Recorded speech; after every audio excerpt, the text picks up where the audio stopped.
A new note on stories with an impact. I was nearly going to offer one live. Uh, I may drop that here. It's not working. Plus, this one is attacking. So, I apologize already if there's gonna be blood. Let's have that thing with viewers are advised. You may find it's always on those news. You wonder why they keep saying that. Be advised, you may be disturbed by things said, events in this piece of material. Why do why do you broadcast it then? We know why, because people are, well, let's see gory details, blood, whatever. Maybe he's upset by something. He's tense. You see him. Yeah, maybe he will take the ear off. So be advised. Don't look. If you. uh, but that's the point. We want publicity, clicks, whatever. So with our audience of 20 on average, we need something. So Van Gogh ear off. There was a an insect, and then it affects. Then instead of hearing anything, not that it's so worthwhile, you hear just a buzz from the insect. That tends to happen once in a while when we do this outside, and it's 1st of March, the first day. Returning to a story, um, I was thinking, Lord, not Lord of the Rings, Lord of the Flies, and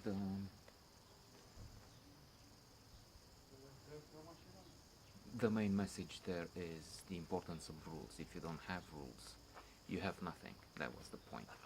And we interrupted a little because we're doing this, but then since it's in the open air, we have intruders, barbarians at the gate. So we all know what happens on that island. But the reason why I didn't realize until the author explained it in a separate interview, and it's not an essay but explanation of what his main theme was, and it was this. I wanted to show what happens when you have no rules. You have nothing when you have no rules. And returning from the realm of literature to here, I was thinking about this here, where we live in a gated community, which is just the example of what he says. This is a gated community where people are supposed to live, for instance, but I mean, it's for houses. But some turn it into an industrial park.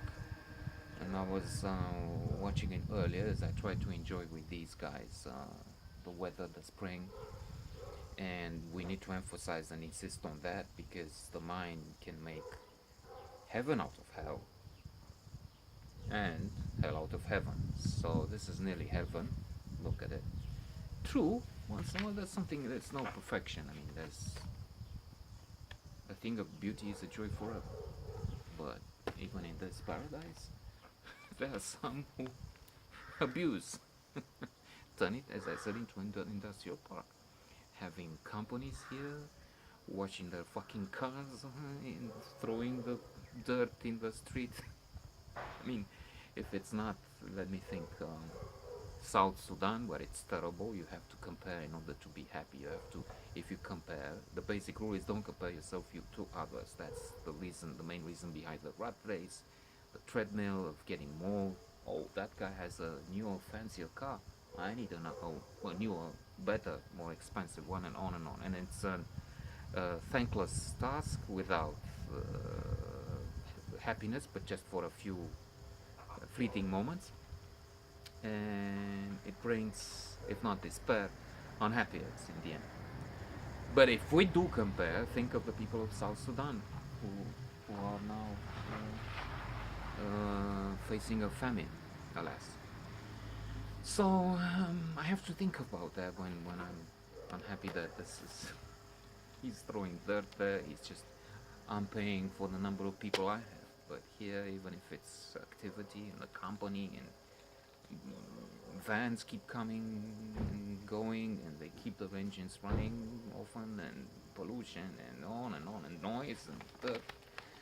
Still, he pretends he has only two because selfishness is one feature so many have.